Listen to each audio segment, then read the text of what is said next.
So, welcome back, everyone.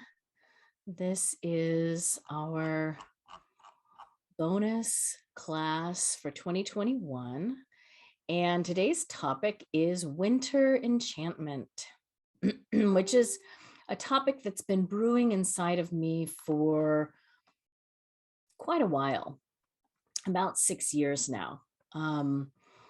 And it's very much part of the time of the year, the time of the season that can really have a sort of strange and marvelous change that we can undertake at this time of year, which can really heighten our senses and pull us much deeper into our own sacred longing and sacred melancholy.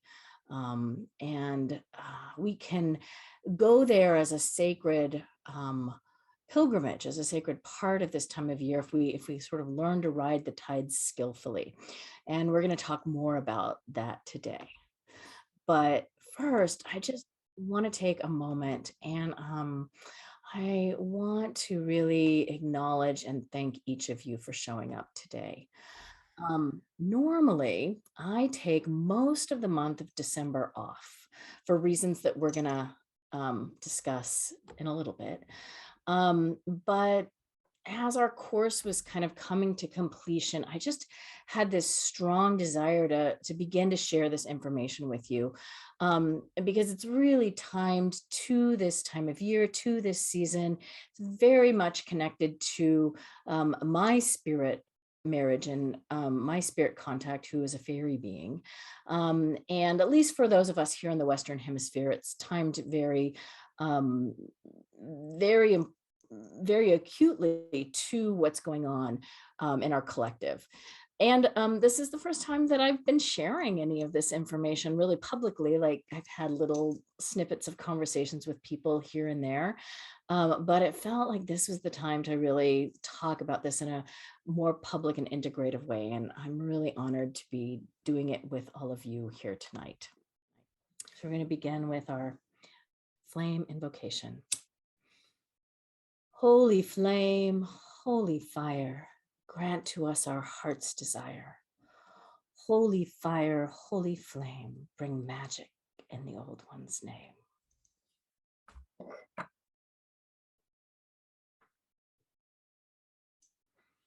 All right, we're going to take a moment and do our 7 directional alignment, which should be hopefully familiar to everybody at this point. So take a breath in and out. Feel yourself arrive here in this moment, right here, right now. And feel the sun, the moon, and the stars that are swirling above your head right now, showering down the waterfall of light as they move from cosmos to solar system to planet to each of us. Just opening up the crown of your head and allowing that brilliant waterfall of gold and shimmering light, like sunlight on water, to cascade down through the top of your head. And now opening up your tailbone and opening up the bottoms of your feet and sending your awareness down through the roots and the rocks and the crust of earth, down past the mantle, the mineral and gaseous realms, and all the way down to the very core of earth, where a brilliant blue shimmering light begins to emerge, like earth light that rises now like a fountain of blue flame and wends its way up through all those various layers, up through the roots that you've sent down, winding its way up now into your legs, into your pelvis, your spinal column, your torso, all the way throughout your nervous system, this electric blue energy out into the chest, the neck, the face, the head. As if you were standing over a brilliant blue fountain of flame. And now feeling to your left, your mother's line, the mothering people as they flow into you like a stream from your left, flowing into you, their wisdom, your ancestral inheritance from your mother's line. And feeling to your right, your father's line, and all the fathering people in your life as they flow into you like a stream from your right, the wisdom of your father's line. And as they mix and mingle and meet inside of you, behind you, opening up almost like wings, all of the moments in your life and many lifetimes that have led you to this moment now, streaming into you from behind, moving their wisdom of your past lives into you. And opening up your heart now and feeling like a stream pour forth from you your future, where you're going in this life, the choices and decisions that you will make from this moment forward, the magic, the enchantment that you will bring out into the world from your sacred place on it. Feeling that energy flow back into the heart and now center in your core, meeting above, below, left, right, behind, before, in the core of your red pulsing heart. As you hold all of these energies in your one precious life, right here, right now.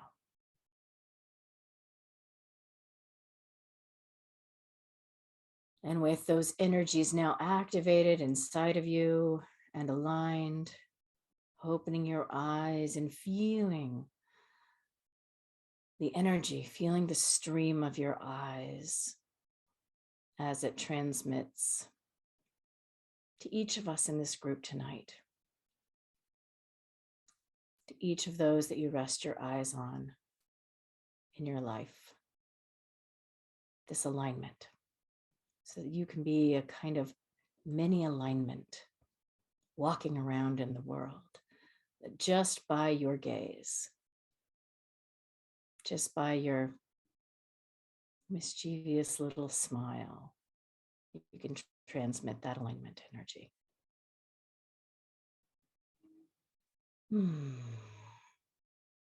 So, thank you everyone for being here tonight again in this winter enchantment exploration. I want to start with a story, because if this time of season is a time for anything, it's a time for stories. And this comes from this gorgeous book, A Compendium of Witches, by Natasha Elinsick. It's this gorgeous illustrated volume where you see she did the writing and she did the paintings. And it's a lovely channeled piece. She's Slavic. And some of you I know are really interested in Slavic folklore and Slavic history. And she began to be contacted by these spirit beings that were near the house that she was living in. She would go and sit under a tree outside of her house, and each day a different one of these spirits, these witches' spirits, came to her and told her their story. So we're going to read the story tonight of Ulfrun Sigurdsdottir, and her image here I showed you,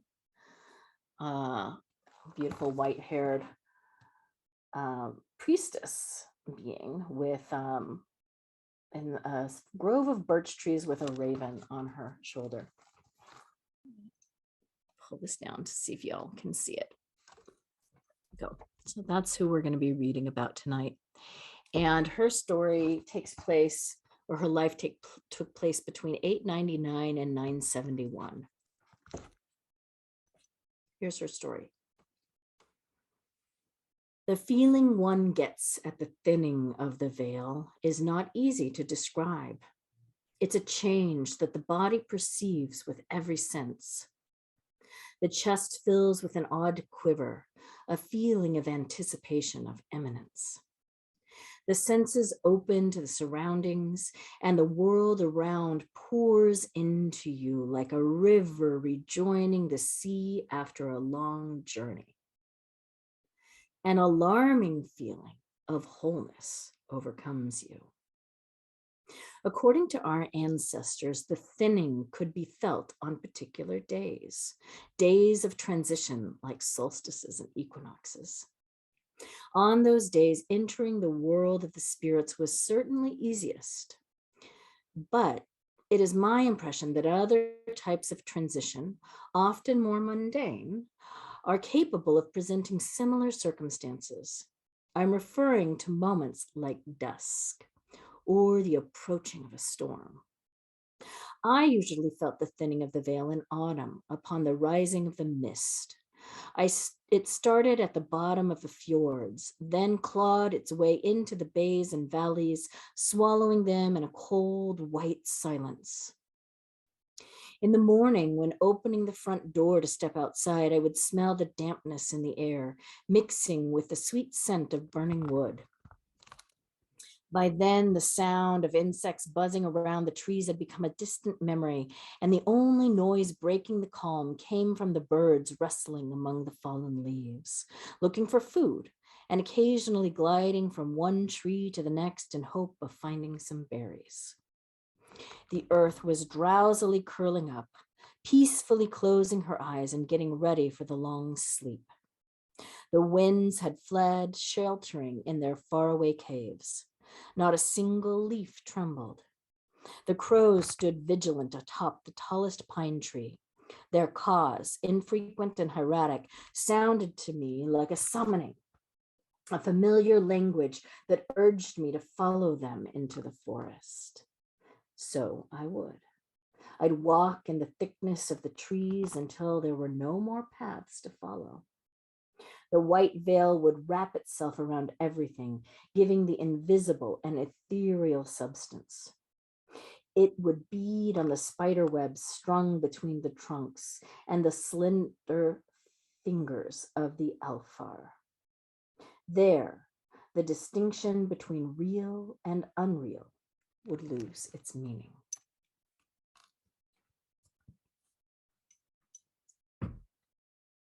So, today, we are diving into a topic that really requires us to slow down and to look and listen deeply for the messages that are sitting just beneath our programmed ideas of what this time of year is all about, right? So for those of us that are raised here in the West, regardless of our religious upbringing or lack thereof, this time of year is really completely permeated with Christmas, right? Christmas or winter solstice or Yuletide. It's really unavoidable, right? And even if you don't observe these holidays and you celebrate like Hanukkah or Diwali or Kwanzaa, all of these celebrations actually focus on a celebration of light, the sacred flame, the hearth fire. And they usually involve things like cozy treats and gift giving and community. But there's actually a deeper message here, a winter or a Christmas magic that really underpins most of these traditions. And it's one that's actually pretty easy to perceive if we can put on our magical colored glasses. So let's dive in and talk about what this deeper magic is. So how did I kind of get clued into it in the first place? Because it's not something that is really, it's something that I've been weaving together, like feeling into all these different threads and looking at how they all kind of fit together. And as many holiday stories start, for me, it all began with an elf. So in October of 2015, I was in this little village that's just inland on the Southern California coastline. It's called Solvang. And Solvang was originally founded as a Danish American community, essentially for the Danes who lived in the Midwest to escape the brutal winters. But it's really retained a lot of its manner and charm of the founders. It's a little bit of a tourist destination if you're driving along the California coastline. So while I was in Solvang, I went into this little boutique that had a kind of Christmas theme. And I'm walking along the displays and I see this little red capped figure just kind of out of the corner of my eye. But it is this little figure that looked kind of more like a nose with a beard and then a big red pointy hat sitting on top. And he caught my attention because as I sort of looked at him, I like heard this voice in my head. And it was this little like kind of gibberish voice. And I was like, what the heck is going on? And so I looked more closely at him, and his beard was made out of reindeer fur. And he had these little gray stocking legs that had a pair of wooden clogs. And he was adorable, right? But what was more remarkable was that I was hearing this voice in my head. And, I don't know if he was speaking Danish or if it was some, elf voice, but there was this aliveness about him. I mean, he was awake. And we've talked about waking up objects and bringing spirits into them. He was already fully awake and he was clearly communicating with me. It was like, he was sitting on that shelf just waiting for somebody sensitive to come along and walk by who could hear him. So, of course, I had to bring this little creature home with me. And I'm just wondering if any of you, have you ever had this kind of an encounter where an object just like speaks to you loud and clear and, maybe has to come home and be part of your entourage? I encourage you to, type it in the chat if you want. And while you're doing that, I'm sharing my screen here to give you a little visual of what this creature is. So this is what's called a Tomten or a Nissa. And that's the name of this creature in Scandinavian or Nordic folklore. And he's generally a friendly elf or a gnome-like being. Yay! Max and Karen are showing us their Tomten. Yeah. So mine looks a little bit more like this guy, although he doesn't have the red body. He's just got the gray legs and his little wooden clogs on. But he's generally a friendly elf or a gnome-like creature that's dressed in a red blouse and red pants, and he wears this red cap, although what he's wearing can kind of vary region by region. But generally they're described as being very short and having a long white or gray beard and wearing this conical or knit cap in gray-red or some other bright color. So the Tomten is a guardian spirit of the home. And it was for our agricultural ancestors, right? A helpful spirit who tended to the animals. And he has corollaries in many, many European traditions, from the German kobold to the British brownie, and in some cases associated with hobgoblins or the garden gnome. And even if you don't have Scandinavian ancestry, there's a good chance that your ancestors worked with some kind of guardian spirit of the home, because they actually really show up transculturally, and they're kind of connected to the genus loci of a place, and in some cases they're like an intermediary. So the genus loci is the person of the place, and the Tomten is sort of your exchange point between the land, the animals, and then your family. And as Christianity swept through Northern Europe, in this case, they became, the Tomten, the Nissa, became almost exclusively associated with Christmas time and the winter months.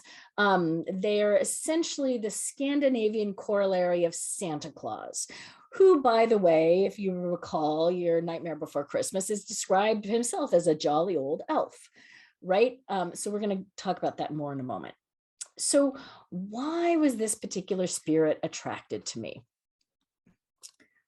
Good good question, Megan. Why was that a spirit attracted to me? I mean, I have some Scandinavian ancestry, but it wasn't anything that I was raised with. So why was this being wanting to come home with me, and what did it have to teach me? Well, being an academic, I began to research the Tomten, right? And try and figure out what they were all about. And I discovered that they are often actually attached to a family like an ancestral spirit. And in fact, one translation of their name is actually a dear little relative. Pretty cool. And so although they are often attached to a specific place of land, sort of harkening back to the days when families lived on a plot of land for generation after generation after generation, they were also known to travel with a family when they moved. So if they really liked your family and you were really good to them, or they, were really into the animals and how you interacted with them, then if you migrated, they would migrate with you. So I also discovered that there's a tradition of leaving a bowl of porridge out with a big, huge slab of butter on top of it for the Tomten. Specifically, you do it on Christmas Eve. And so that Christmas, I put out a porridge, and every Christmas since, I put out porridge with a big slab of butter on it. And interesting things began to happen. Yay. It wasn't long that I started doing this, that these deeper, more ancient energies around this holiday season began to reveal themselves to me. So I want to share with you sort of what these revelations were.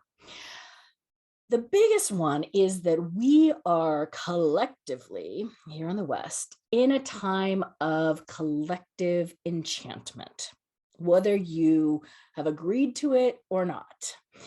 For most of us, we're generally aware that the time of Samhain or Halloween, spirits like to come out and play, right? We practice visiting with our ancestors and our beloved dead, and we often take part in a lot of rituals and celebrations to remember them in October.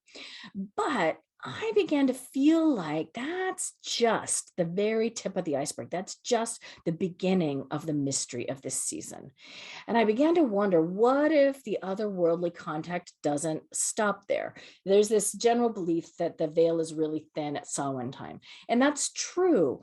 But I think that it's just the beginning of the thinning of the veil, and that the veil continues to become more and more and more permeable until we enter into this time of year, which is the sort of most enchanting, the most permeable, the most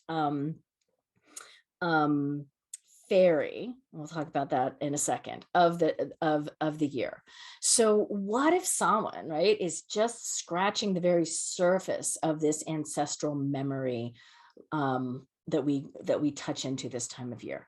And what if we allow ourselves, we could continue to deepen, like we do, remember, in our sevenfold alignment, when we go past the surface level of Earth and we go to the mantle, and then we go to the crust, and all the way to the very deep part of the Earth, and to the very core of the planet, to the fountain of the blue flame.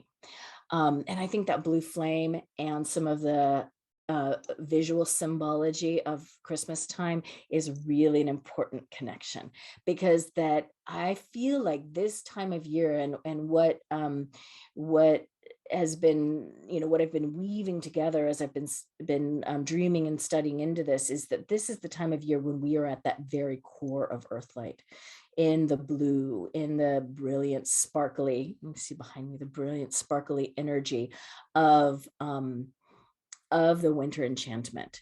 And so that earth light then begins to arise from the hollow halls of the fairy folk, which is deep within the earth. And it's the sacred movement, the primary sacred movement of this season. So we're condensing down deeper and deeper and deeper until right around winter solstice, we reach the very core, the very heart of the earth light.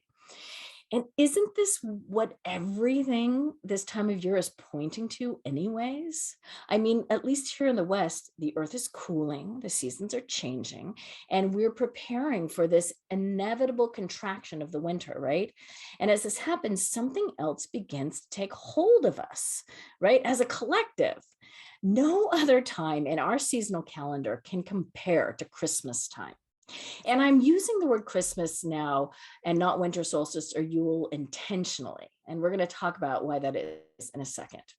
But during this time of year, we enter into what I've begun to really think of as a collective enchantment, a time out of time, where everything around us, from the colors that we use to the things that we decorate our homes with, to the foods that we eat, speak of this collective magic, this spell that we're casting on ourselves this time of year. I mean, think about it. There are certain things that we only do once a year, only at this time of year, and for a significantly prolonged period of time, right? Like a month or so. We're constantly enmeshed in this collective enchantment. Think about it. There are songs and sounds that the minute you hear them, you're taken to this time of year, or it evokes this time of year. Carols, sacred songs, the carillon bells, the handbells, jingle bells, sounds that the minute you hear them, this type of year is evoked. Imagery. So we have colors that are specifically associated with this time of year: red and white, and red and green. And both of those colors, the red and white and the red and the green, are fairy colors. And I could go into all the reasons why, but I just trust me when I tell you they are indicative of the fairy people. And then also this more ethereal blue and gold, or blue and silver, are colors that are also associated with this time of year. And that's, again, connected to that fountain of blue flame. And then there's symbols, right? This time of year that we look at, symbols like the 5-pointed star that are put on the top of a lot of Christmas trees, or symbols like angels. And even before you get into the whole angelology of Christianity, angels, if you really understand what they are as messenger beings or as intelligence beings, they're deeply, deeply tied and connected to the fairy people. In fact, Orion Foxwood, my mentor, who you've heard me talk about many times up to at this point, said that when he asked his fairy wife Bree who the angels were, she said, "Oh, they're the fairies of the cosmos, and we, the fairy people, are the angels of the earth." So again, these symbols that I think, like, if you put your magic colored glasses on, it's like glaring, glaring, glaring. We're in the time of fairy. We're in the time of magic. We're in the time of enchantment, right? Even the movies that we watch, right? There's certain movies that we really only watch once a year, this time of year, and they're always movies about certain themes. They tend to be. Bad Santa notwithstanding, they tend to be about, certain ideas of love and harmony and connection. And then there's smells, and I'm going through all of these deliberately because I want you to really get what this is leading up to. There's smells: cinnamon, clove, orange, pine, peppermint, that are like, that is the scent of the season. And then there's food, right? The things that we eat only this time of year: eggnog, gingerbread, fruit cakes, sugar cookies, molds, wine and ciders, cinnamon, mincemeat pie kind of foods, depending on the culture that you're in. But there are traditionally foods that we only make this time of year. And then there are rituals, right? Things that we do, like trimming trees, baking, gift giving, caroling. So all of these elements are components of performing high magic and high ritual. And these 5 sensory components, right? The things that we hear, the things that we look at, the things that we smell or taste, the things that we touch, the things that we absorb, and that we do, are all really skillfully used by religion and magical orders throughout the world for ritual purposes, because it's through the enchantment of these 5 senses that we're actually able to enter into an altered state. And in the case of Christmas time, this is an altered state that we kind of sit in for around a month. So it led me to sort of wonder, like, what is the purpose of this enchantment? It's old, right? As Orion would say, it's old. It's not just about Jesus's birth, which is the sort of the surface story that most of us understand for this type of year, because that we're in largely Christianized cultures at this point. But we actually know that these winter traditions predate that story significantly. So what's going on here, right? Christmas, as we experience it here in the West, was largely shaped by Queen Victoria and her husband Albert, who, by the way, were actually Hanovers. They were Germans. They weren't actually British, but that's another story. But interestingly, during the time of the Victorians and on into the 20th century, Christmas was actually a time of ghost tales. It was a time where things got a little creepy, and that actually makes a lot of sense if you're thinking about moving into the realm of fairy, where things are really preternatural. And just think of, the three ghosts who meet with Ebenezer Scrooge in A Christmas Carol, right? It's a time when the veil was perhaps even thinner at Samhain, and as Ulfrin Sigurdsdottir mentioned in her story, where you could sort of move right into the Alfar, into the other world. And this, I think, makes a lot of sense because things get colder, the weather becomes more bitter, and as that happens, the veil between life and death becomes much more tenuous, right? And up until our contemporary times, where we have plenty of electricity to keep us warm, people often died this time of year. So we're moving closer to both the realms of death and the realm of the Elfame or the fairy this time of year, which, as I've shared in other talks before, are pretty much synonymous, the dead and the fairy, at least in Celtic and Nordic folklore. There's this very fine line between, am I in the fairy realm or am I in the realm of the dead? And it's kind of like a yes, a both and. And so I think our collective enchantment rituals glaringly point to this connection. It is certainly a time when our ability to connect to our spirit beloveds can be heightened. So I think it's naturally a time of deepening, of quietude, of slowing down, and of reflection.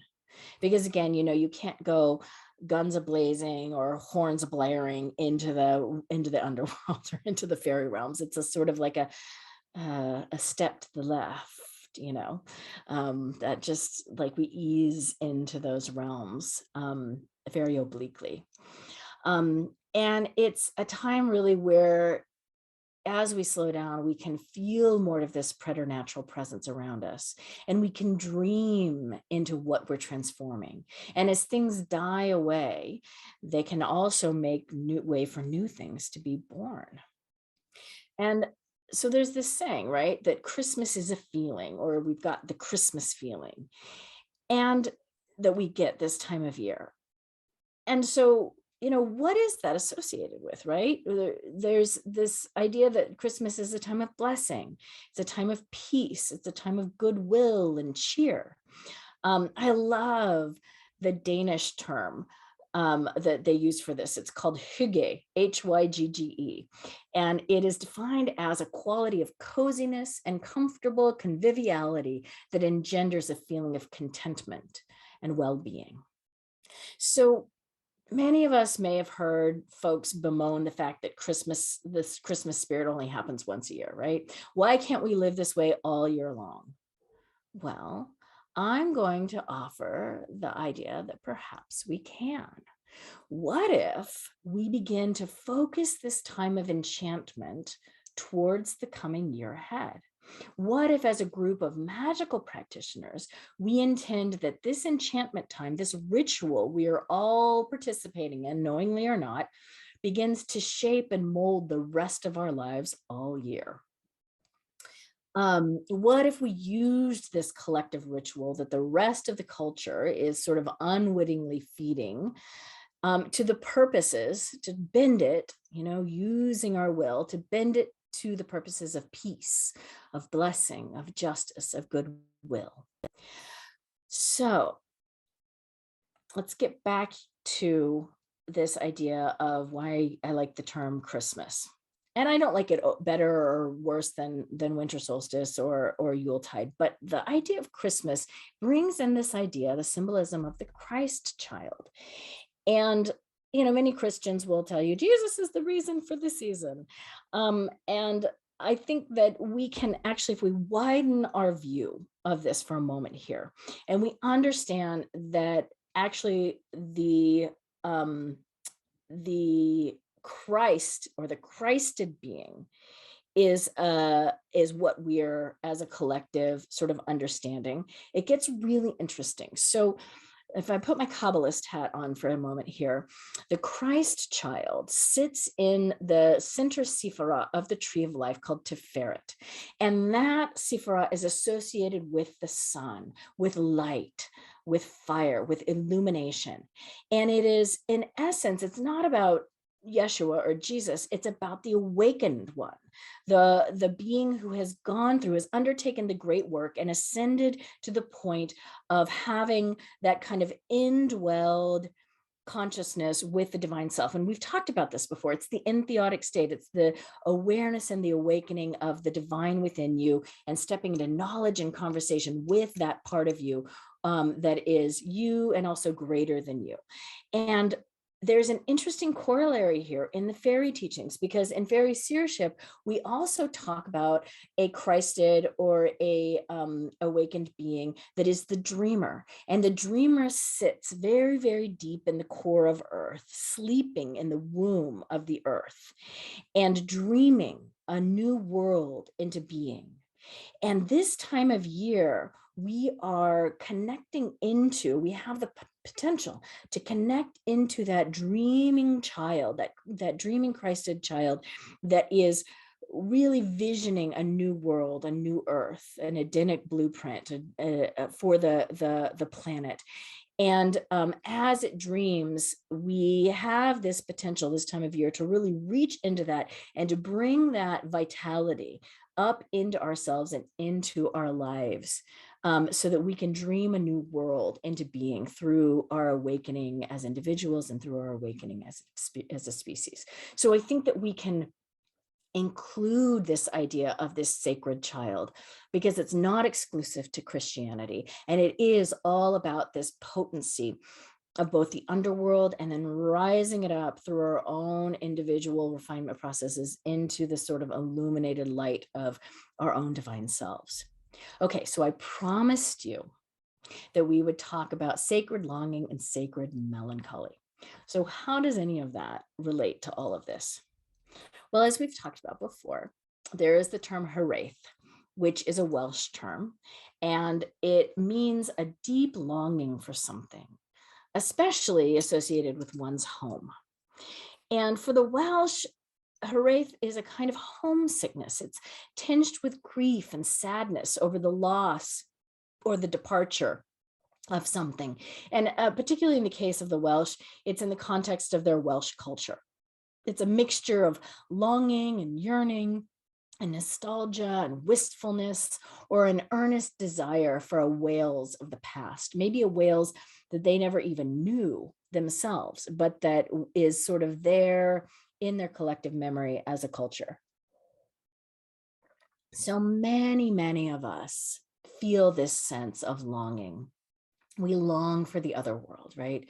We long for the world where the winter enchantment never ends, but instead it gives birth to this radiant magical child, right? That really emerges at Imbolc in February and who ushers in those gentle buds of spring renewal and regeneration, right? We long for that which we have this sense of it being here or just close or something that we've touched into in the past, but then we're not quite solidly in this present moment.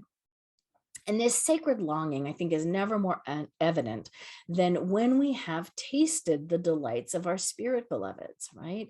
But yet we're still separated from them. We long, like the concept of hooray, for a lost culture or a lost other world where the veils between the human and the other were much thinner, right? And much more permeable and therefore much easier to traverse.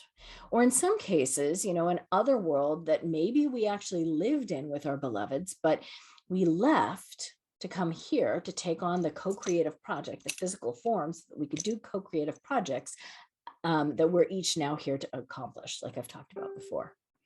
So this longing is ultimately, if like we really like get really present with this sacred longing, there's desire underneath it, right? It can take on a vitalizing or an erotic flavor because it's the holy and sacred catalyst for magic and transformation. All magic, all transformative spiritual technologies must begin with desire. We don't have the desire for the working, if we don't have the desire for the outcome, if we don't have a desire for the union, it doesn't really go anywhere. All the incantations, all the hand movements are really not if you don't have that sense of desire. So longing, if we taste into it as sacred, can really connect us to our desire. However, left unattended, without the frame of longing as desire or fuel, this longing can deepen inside of us, and it can lead to just plain old melancholy, which is a deeper and a little more intractable state of feeling this kind of separation. So it's why I encourage each of you, when you taste the beginnings of this longing, to honor it as an indication of your memory, right? You're remembering that hooray, that longing, that a different world or an other world is possible. And it's a indication of your strong desire to be there. And by being there, by merit of being there, to create it, right? We need to create a world where we can be there as a group and with each other. And this is a world where we needn't feel separate from our beloveds, right? Where we know that in truth, isolation is but an illusion cast upon us by a culture that's kind of sick and ailing and that's really lost its way.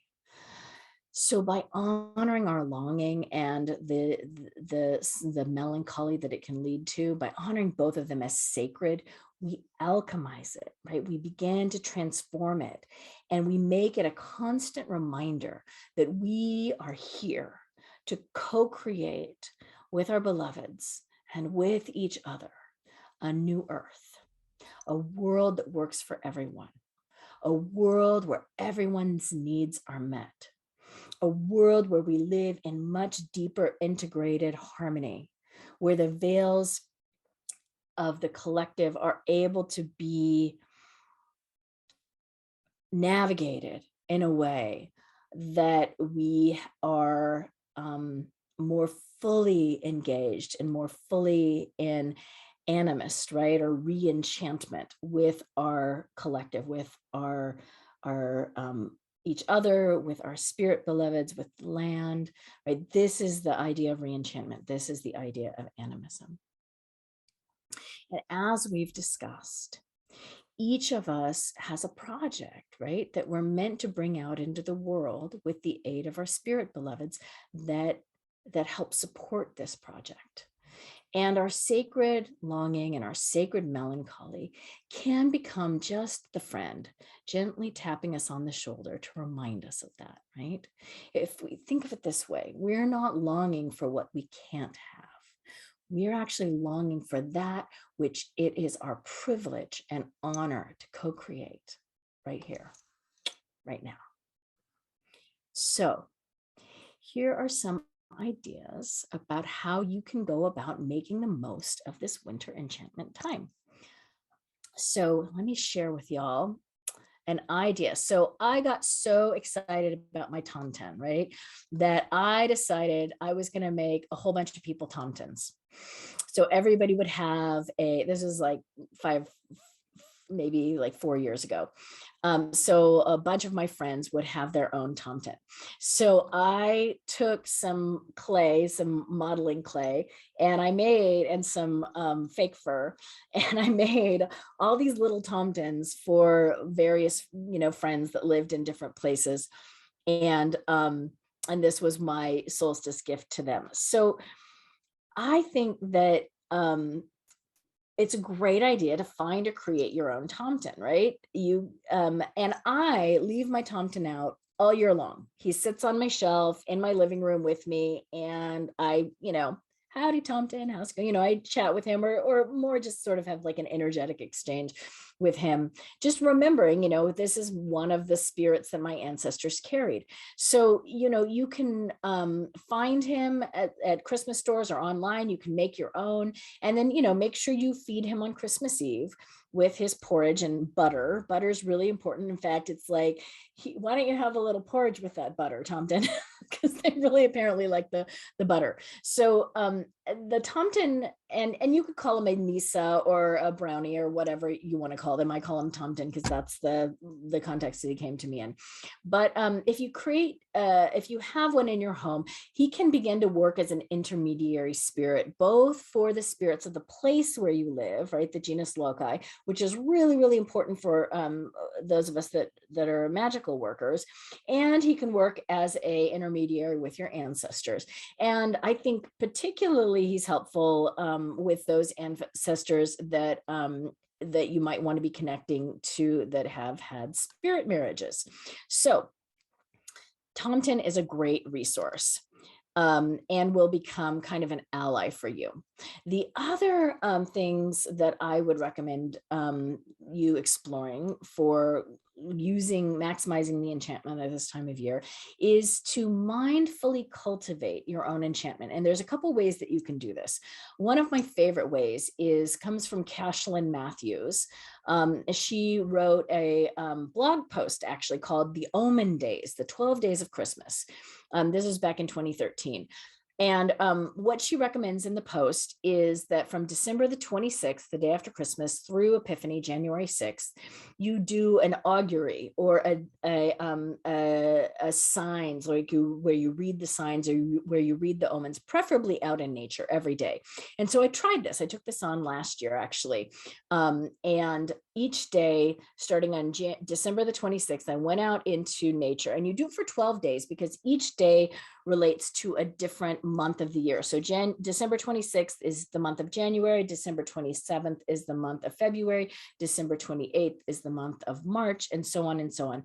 And so you do an augury for that day or on that day for whatever the flavor or the energy of that month is going to be. And then I thought, well, this is an interesting experiment. I'll just, you know, sort of do it and see how it works. But I will tell you that even on days where I like forgot and sort of did it later on in the day or was distracted and wasn't able to fully tune in, I did it. I got something, I wrote it down.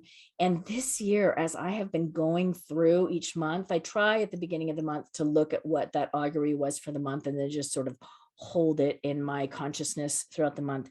It has been spot on and super useful because there was a time, actually it was like back in August before I was teaching the spirit marriage course. And I was like, I don't know if I have the energy to do this course this fall. There was a lot of other stuff going on in my life, and it was a pretty intense, time-packed course, and et cetera, et cetera, et cetera. And I looked at what the augury was for the month of September, which is, you know, when the course was going to be launching. And it was like, do it. Like, I don't remember exactly what the words were, but it was just like, just do it. And I was like, okay, all right. And it has been spot on. Every month there has been something, whether it was a question or a choice I needed to make or whatever, that the augury spoke to. So Viv has put that link up in the chat, and when we post this online, I'll make sure all the links are in there so that you can read about the 12 Days of Christmas. Now, there's another way you can do that. This book, The Inner Practices for the 12 Nights of Yuletide, just came out. It's actually from my publisher, Inner Traditions, just put this out like earlier this month. And it's written by a German couple that are geomancers and mediums. And we're going to put the link in the chat as well for this. I have not, full disclosure, I have not read it yet. I'm actually going to be working with this this year because that it's pretty much the same process where you're doing divinatory augury, but this starts on the winter solstice on the 21st. And the nice thing about this book is there's teachings, and then there are meditations and exercises So it's more of a spiritual guide for deepening during those 12 nights. So this is another great resource for that. And I'll let you know in the new year how it went. And then the final resource is a really lovely book that came out in 2013 called The Old Magic of Christmas. And it's by Linda Radish. The Old Magic of Christmas, Yuletide Traditions for the Darkest Days of the Year. And this came out in 2013. And this is full of lore, like old Yuletide lore, of characters like the Elinsick and the Krampus, right? And some of the darker aspects, right? We talked about the ghost time and the times of death. And what she's done is she's given you rituals and crafts. So if you like, you know, witchcraft is a crafting practice. So if you like to craft, she's got crafts in here to help you connect to this old magic of the Yuletide season. And I think these are all ways that we can really mindfully begin to shape and to form this collective enchantment. Because remember, we are in an enchantment, and the enchantment is currently being used mostly by media and the capitalist mechanism to get people to buy more crap, to get people to buy stuff. And so I would really encourage us to reclaim, as magicians, we can reclaim this enchantment time and begin to turn the tides away from this sort of consumerism and consumption and towards, again, peace, goodwill, joy, all of these different belief, all of these different things that are associated with this tradition. So I'm going to pause here for a second and look at the chat. If you want to drop a comment in the chat, or you can unmute yourself if you want at this point and share any of the traditions that or practices that help you touch into the spirits of the season. And then we'll wrap up here in a moment. So one of the things that was coming up for me throughout your entire talk is the the tradition of leaving all of the mending and sewing and knitting and whittling and all of these extremely meditative practices that people have to do, but they don't have time in the year to do it. So they save them for this time of year. And they're all really designed to put you into a trance state. You know, if it's just repetitive, any kind of repetitive action like weaving or spinning, especially, oh my gosh. And it was just, you know, it was occurring to me that as you were talking about transforming the sort of commercialism and turning it into something different, it's such a beautiful practice to make gifts for people rather than buy them. And a lot of those gifts are made with those meditative acts, you know, yeah, carving or something, knitting. Yeah. Yeah. There's a great book that just came out this year by a friend of mine, Brandy Williams, called Cord Magic. And it's just that. It's how do we knit and how do we use these processes of knitting and weaving and, you know, and understand the magic that we put into that as we're creating something out of nothing. I love that. Thanks, Karen. All right. Thank you, each of you, for showing up for the Winter Enchantment module course bonus class tonight. I hope that this holiday season is blessed for you. I hope that you have the time to really go deep and to really dream into the magic of this season. And I'm sending you so much love and so much blessing as you bring in the Yuletide, the winter enchantment, the Christmas spirit. Blessings. Thank you.